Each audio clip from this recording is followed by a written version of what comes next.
Welcome back to another episode of the Good Days Only podcast. Good coffee, good vibes, good music.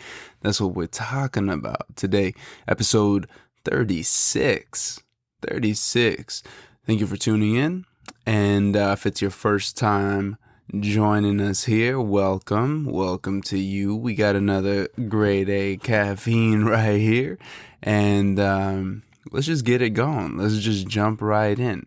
I sound a little nasally, I think, because my, I never had seasonal allergies until this fucking season, of course. But that's all right. We get through it, just drink a lot of water.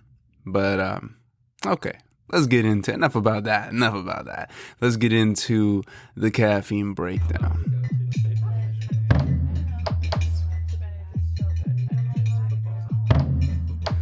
And today for the caffeine breakdown, I might be letting y'all down. I might be letting the team down because today I am not caffeinated. Now that's interesting, right? You're maybe hey, why are you not drinking coffee and you're talking about coffee? So here's the reason why. And I'm not too worried yet, but my eye's been twitching for a couple days, and my eyelid, and it's not anything I don't got a twitch, right? Where my eye closes, but I can just feel it. I can feel it twitching, and I think it might be due to my caffeine consumption.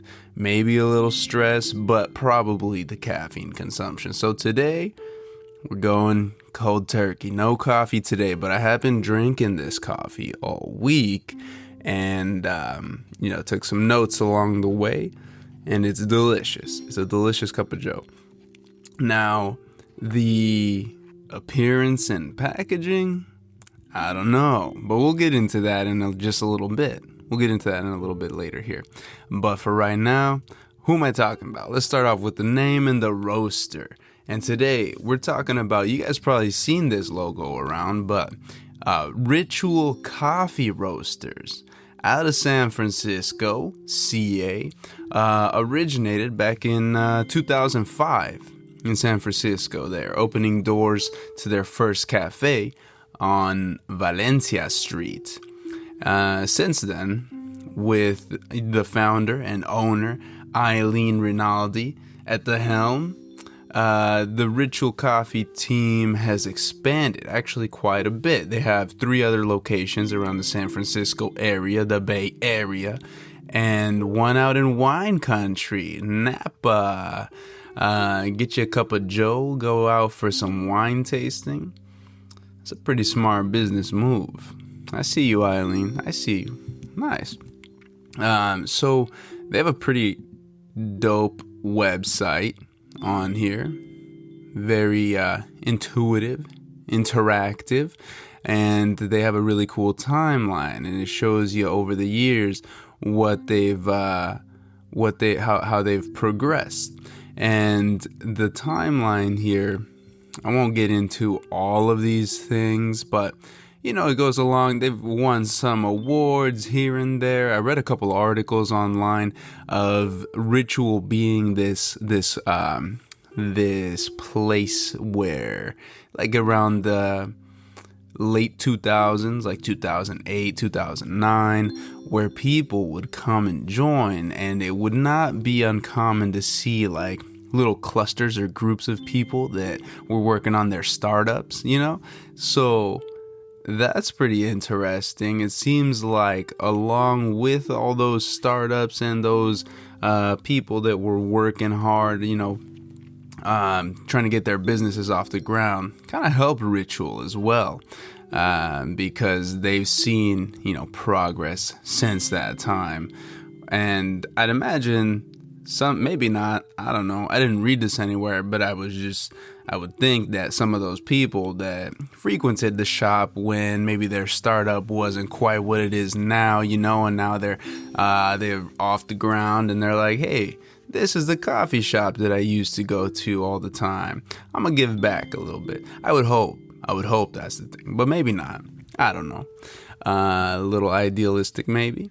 But Ritual Coffee Roasters, we got ourselves right here a single origin from Ritual, and it's from Los Gigantes. That's what it's called right here. Los Gigantes, single origin out of Colombia. And a little bit about the tasting notes here. This coffee is a collection of smaller lots from producers based around the town of Gigante in the, and I don't know if it's Huila or Huila or Huila, Huila, department of Colombia. Grown at elevations ranging from 1,500 to 1,900 meters above sea level, these coffees are processed through small washing stations at each farm, and then dried on raised beds under parabolic covers.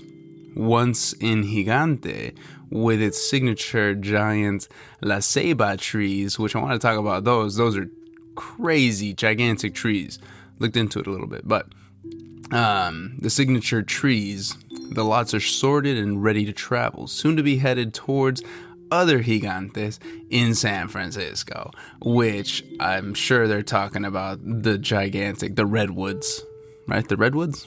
That's right there, right? Is that what it's called? Redwood Forest? Ooh, I think that's what it's called. Redwood National Forest and State Park. Yeah, see? Don't doubt yourself. Yeah, okay. But yes, Gigantes, expect this cup to be sparkling and layered with flavors of Meyer lemon, cranberry, and dark chocolate. Shout out to you, Tyler Austin Meyer, Wiener Meyer. The Meyer lemon. Never heard of a Meyer lemon, but I do get that. You get that kind of tangy a little bit with the citrus here with this coffee.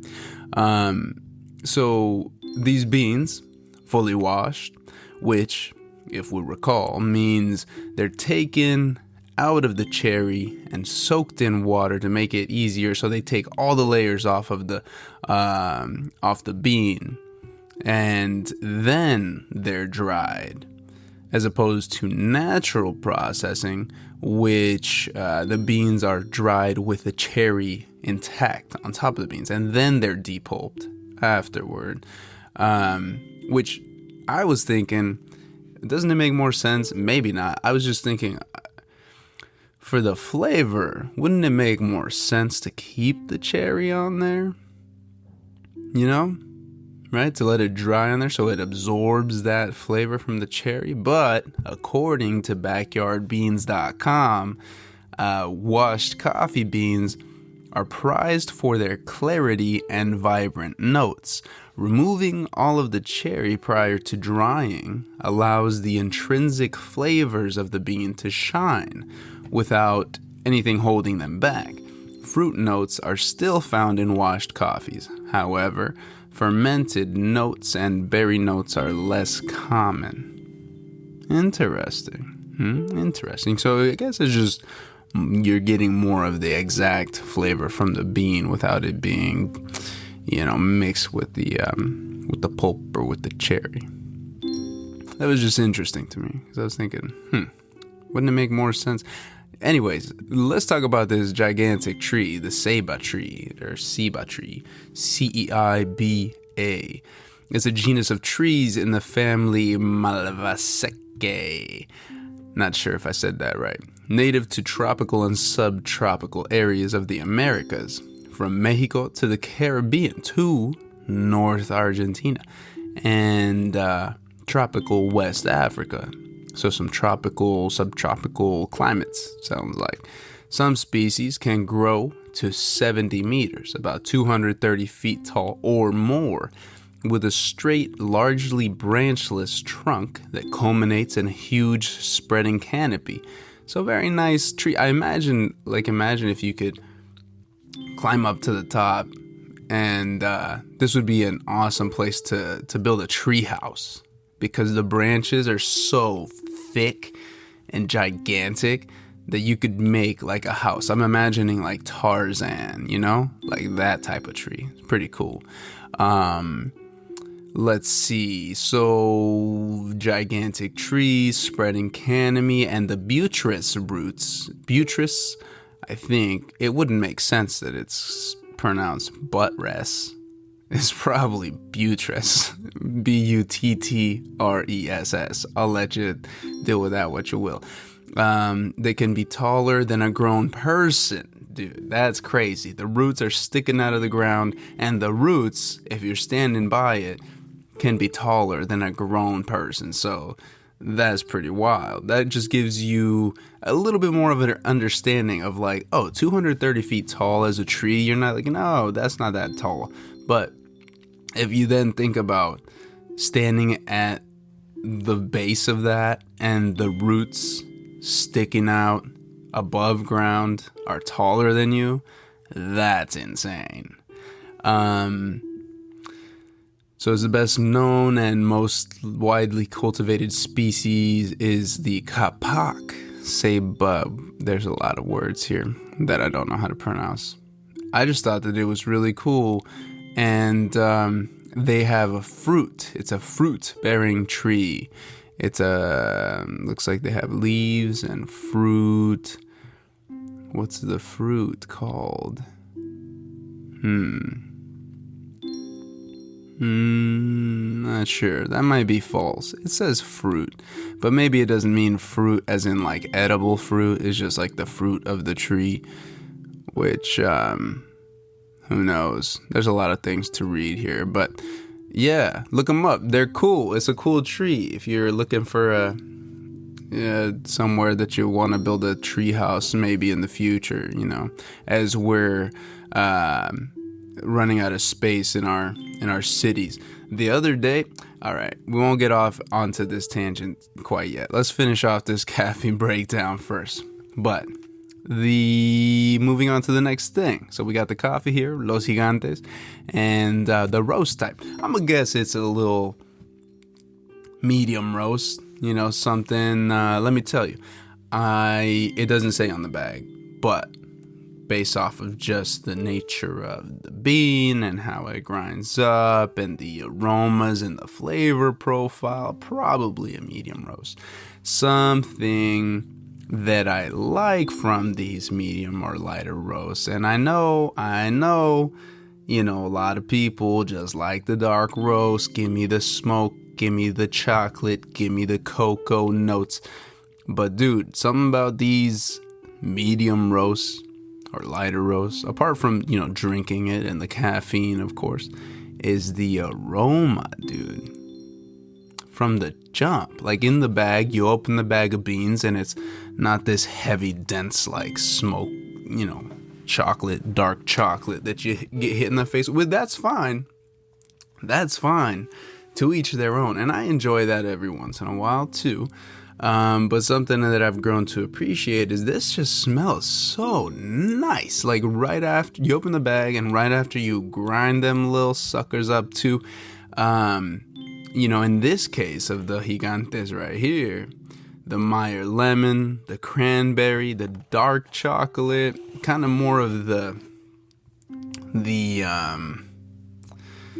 what's the, you know, kind of that bitterness of the dark chocolate. I guess you get that in the taste, but in this case, the smell, that bright, like citrusy, sweet aroma, it's pretty intense. It can be pretty intense sometimes, but it's a nice change from that smoky chocolatey aroma, you know. And then it spills over into the brew too. When you brew this up, you can smell that aroma and you smell the brightness, and it's still nice and comforting because it's like, you know, you're expecting to have a nice hot cup of joe after this. But tried this with a drip. You don't get too much of the aroma, not as much as you do, you know, with the pour over, for example, because it's just in this contained, you know, in the container. Maybe when you flip over the the top latch on your coffee maker, sure. But best style here, best brew style out of the 3 that we tried, I'm gonna go with the pour over. The pour over came out nice and crisp and clean, although there's a little sediment, some dregs that you get at the bottom there. But with the AeroPress, which I've been on a lot lately, pretty much the main throughout the week, the way that I make my coffee, because it comes out super, super clean and it's really concentrated, which I kind of like. So it almost tastes, not gonna lie, if you have an AeroPress and you end up getting this Ritual Los Gigantes, it's kind of like, I don't know if you guys ever tried this, but when I was like a kid, we would be sick, right? And when you get sick, just mom's home remedies. And like this lemon honey, but more mainly lemon kind of concoction. I don't remember, probably put like chili flakes or some shit in there too.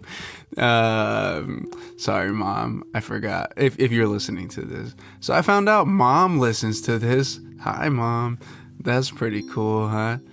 But yeah, anyways, it tastes kind of like if it's like just a punch of like lemon essence with some coffee in that super concentrated, like 4 ounce, 3 ounce cup that's made with the AeroPress. But I really like that in this one. With this one, it's kind of nice, I thought. So delicious cup of joe all around. Appearance and packaging. Now this is something interesting, and once you look at the IG post, you'll see what I'm talking about. And you might have already seen this logo around, so you might already recognize. But this is very, eerily similar to the hammer and sickle we know from, the Soviet communism. But after many interviews, I've seen a couple interviews online that Eileen, stands by it. No, they're not communists, okay? It's just something that I think just for the effect of like, catching your attention. And it catches your attention. It's kind of like it's an outline of a cup of joe, a little cup with the handle, right? And then it's kind of tilted back, and then there's the little star up at the top. So it kind of looks like kind of like a thistle, but it's a cup of joe instead. And then the hammer's not there, but the little star is up at the top. Now, maybe not the best. I mean, some people are gonna find offense in this type of logo, but also it's kind of smart in the advertising realm, because like, what do they say? What's that saying? No publicity, or there's no such thing as bad publicity, or something like that. I don't know. If you keep making some good ass coffee, I mean, I think people would just get over the logo, especially because it's like not really, I don't know. I think I'm just going around in circles here. But they got to get on the stand-up zipper pouch, dude. This still got the wire seal, and but this got a good little picture, probably of the mountain ranges in Colombia. And it's got, you're made in San Francisco, so like maybe you grew up in San Fran and then you moved to wherever else in the United States, and then you see this and you're like, oh, I'm from San Francisco. So then you would pick it up, right? So you gotta always put where it's made, where you are, where you reside, and then they got their little website on there, so you can check them out online, which I think you should. And yeah, they do. It's ritualcoffee.com. RITU. You know how to spell ritual and coffee.com. Dope. All in all, solid cup of joe. Really like it. The price point, honestly, I paid probably too much for this because I picked it up at this little cafe up here, up the street, and it was marked up, I think, because like online I saw the price and I was like, that's not how much I paid for it, so that's kind of lame. But pretty good stuff, huh? Pretty good stuff. Check them out online. Got a cool story, especially if you're around the San Francisco area. You can check them out and hop over to one of their cafes. Now, let's get into the next section. Let's talk a little bit here on the good vibes, okay?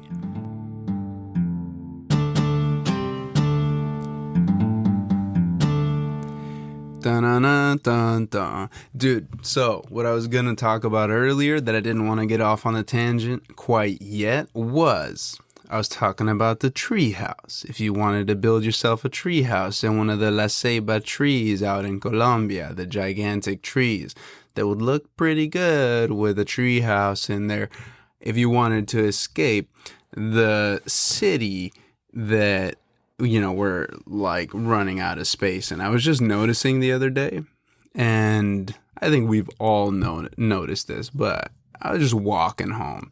It was a nice sunny day here in Seattle, which we have been fortunate to have been getting a couple of those in the recent past.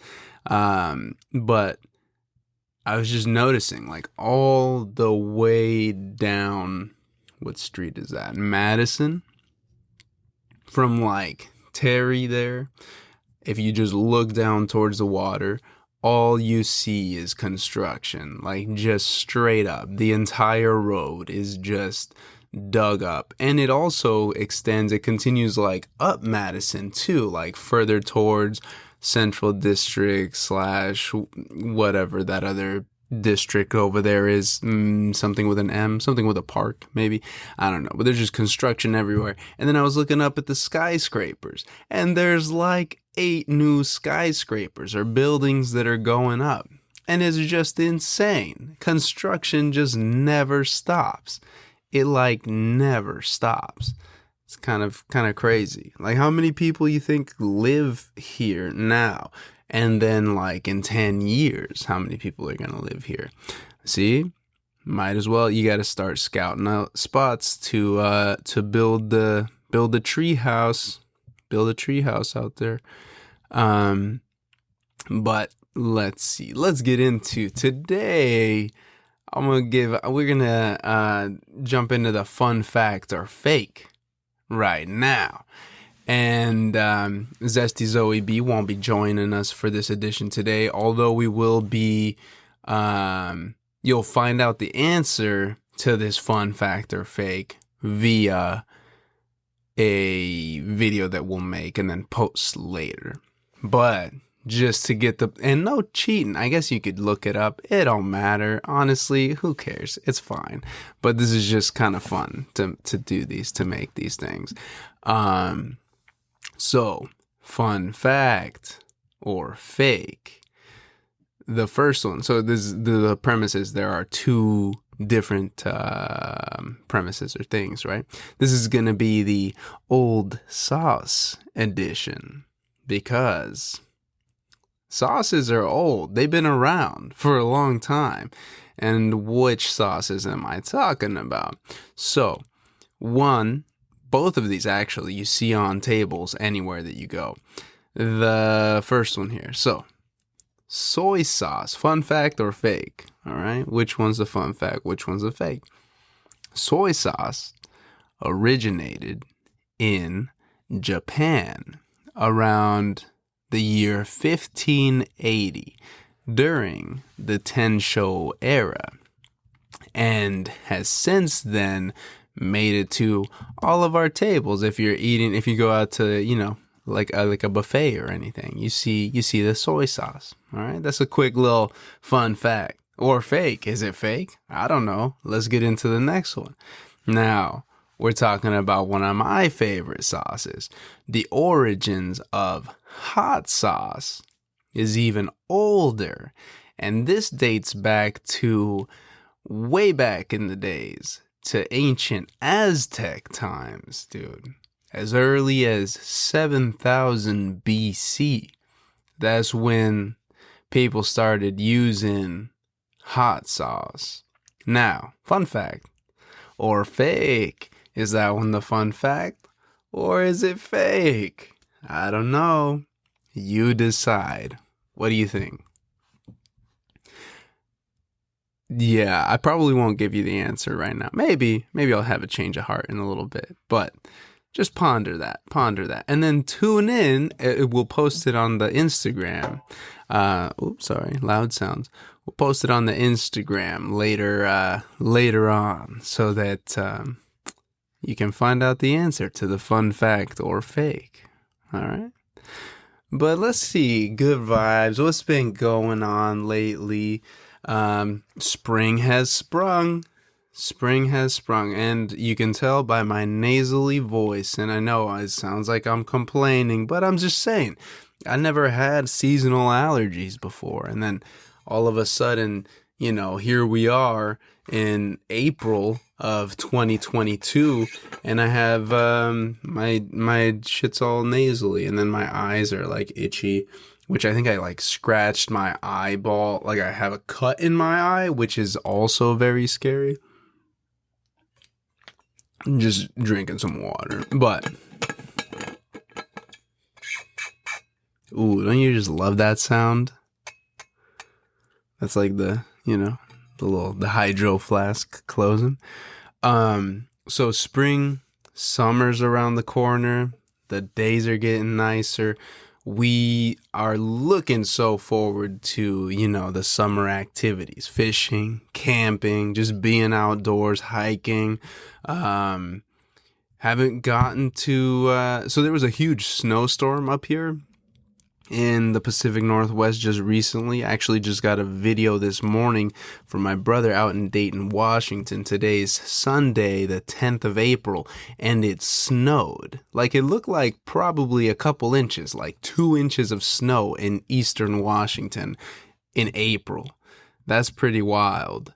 But I do remember, this is actually taking me back to, there was a time in May.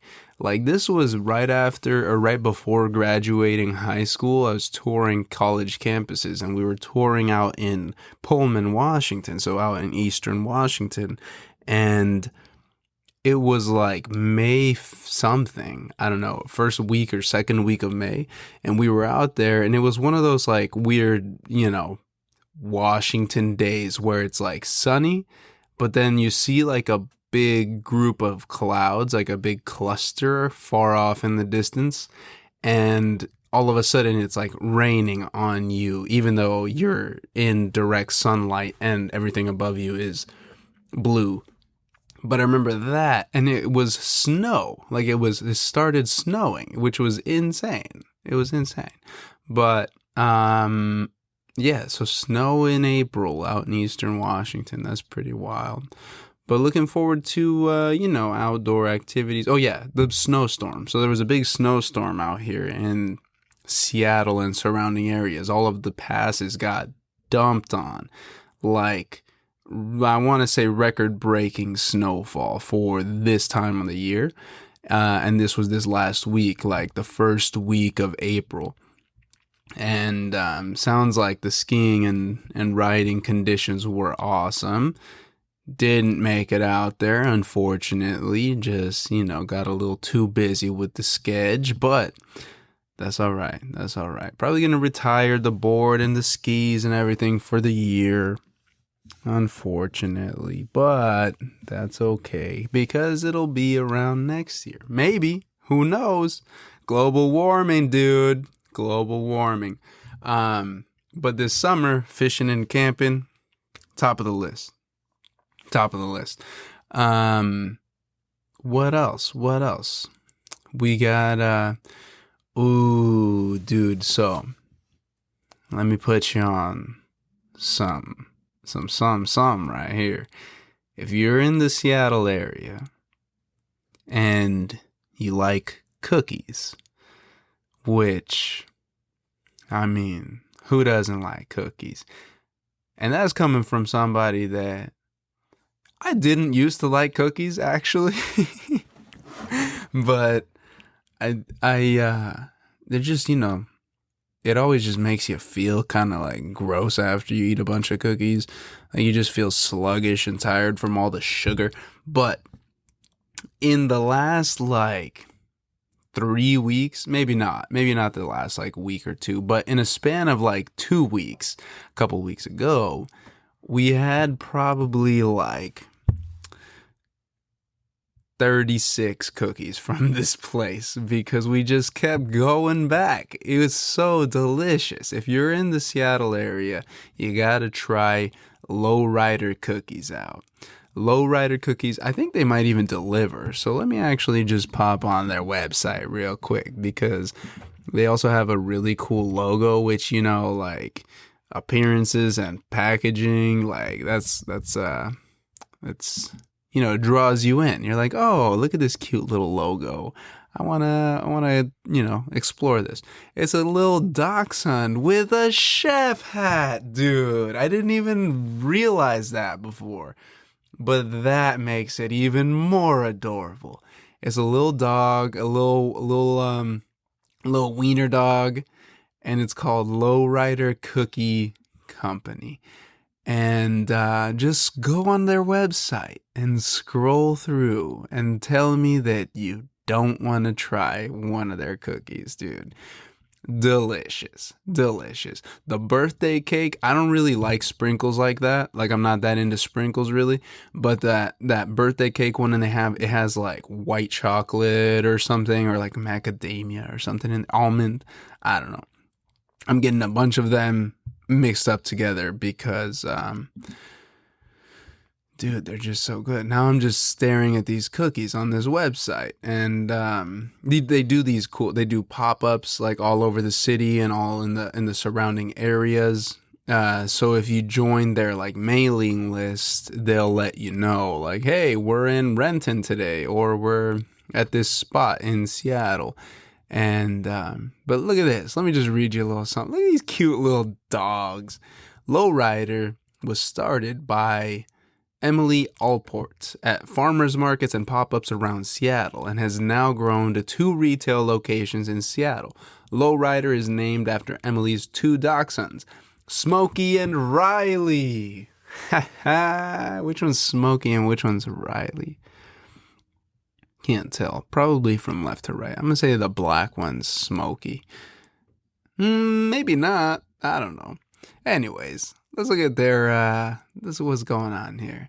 We believe in supporting and donating to our local community. We believe we can make the biggest impact by focusing on our immediate community, and believe if everyone did one small act of kindness in their community, our world would be a much better place. Amen. We donate monthly to our local YWCA, Mary's Place, and Burien Cares, a local animal shelter. We regularly donate cookies to a local community kitchen so that everyone can enjoy our cookies. Yay. Didn't even know that. Look at that. I'm learning along as you. Look at this. That's what it's all about, right? Not only do we donate to local organizations, we try to hire and work with as many local companies as possible. By working with local companies, we keep our Seattle and American economy strong and thriving. Everything from our branding to our boxes to our apparel. They have apparel, dude. Dang. It was done by companies and individuals in Seattle. Yeah, so then they got a list of a bunch of people that... And they just got little dogs. Little dog looks so content. They do cookie cakes, dude.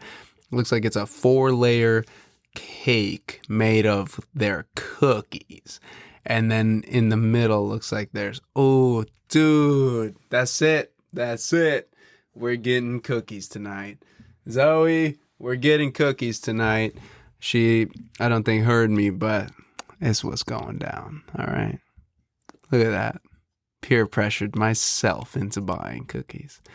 Yeah, so what else, dude? What else? What's been popping off these days? I don't know, man. Just been really busy. Work's been busy, but that's just another day in the life. We're not here to talk about work. Let's get into the GDO playlist. Yeah. And today for the GDO playlist, I just recently discovered this group, and they're awesome, dude. At least I think so. So I want to share this with y'all, and maybe it'll stick, maybe not. But I was listening to my Spotify discovery recently, and came across this group. It's called Group Therapy. Period. So it's important to remember the period, especially if you're Googling them, because then it just comes up with a bunch of group therapy like near you or something, which is fine if you need, if you want to search group therapy, that's great. But this specific group therapy, an artist group made up of 3 members: Jada Grace, Michiko Gordy Nash, Tyrell J. Williams, and Coy Stewart, whose stage names are Jada Grace, TJW, and Coy, but spelled differently than his name is spelled. So COY is how you spell Coy Stewart, but goes by stage name Coy, KOI. And it's a group. From the little bit that I've been doing some digging around, all these 3 members of the group were kind of as children, child stars or actors, or in the Hollywood-esque, Hollywood machine. And so they were, labeled as either, actors, musicians, or other form of artistry. I think Jada Grace was a dancer or something from a small child. And, so the 3 come up out of this and want to explore their other talents, right? And so typically what you hear of and what you've heard of in the past, which you're not seeing as much lately because artists are so diverse, right? You have this artistic, creative mind, and it can go in all different facets, different pathways, just depending on what interests you, right? As an artist. So like you see people that are actors but also singers. Like, one great example of this, and this is just somebody that's like just a crazy talented person, is Jamie Foxx. Jamie Foxx with, music, comedy, acting, the whole everything, whatever he wants to do. He's just like, all right, this is what I'm going to put my mind to, and he gets it done. I mean, I'm sure there's a lot of hard work and stuff behind the scenes that goes into it, but just having that creative, that draw, right? But back in the days, it was like, okay, if you went to acting school or you're a child actor, you're now an actor for the rest of your life, right? And you're not really allowed to explore, or if you do explore other avenues that you'd like to go down, you're not taking it seriously, maybe, right? I don't know. I wasn't a child actor, but that's kind of the vibe that I'm getting. And that's what this group kind of wanted to break out of from a couple of interviews and articles that I have found. Specifically here, looking from the New Yorker. The New Yorker had this article on the group. And so wanting to get away from that old-fashioned thinking of like, oh, now you're a dancer forever. You're an actor forever. Because they're like, yo, F that. I'm trying to make some beats. I'm trying to make some tunes. I'm trying to make some bops, dude. Because I want to. So I came across this album. It's called There Goes the Neighborhood. It's 13 songs long. It's 30 minutes.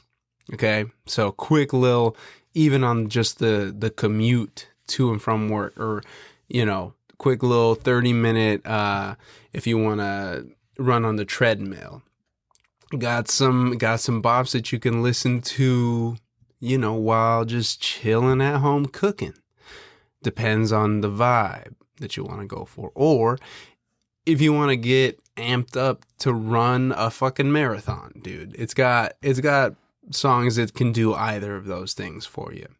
Some funky bass lines throughout, but also it can be, not gonna lie, it can be sensory overload for sure. So, just being mindful, being careful with that, because there's a lot of funky sounds and cowbells and, a bunch of just, drums and stuff hi-hats that might, cause you to want to shut it all down. But they just dropped another album recently in 2022, which personally, I think it's a vibe. This is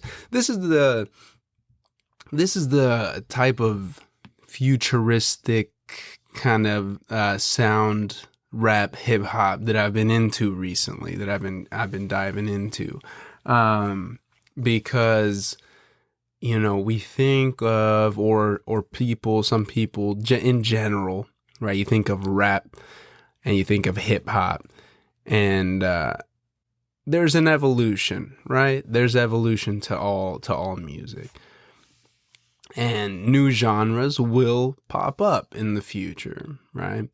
But this is kind of drawing from, there's even a little bit of jazz influence. I think, I don't know. It sounds a little jazzy to me in some songs.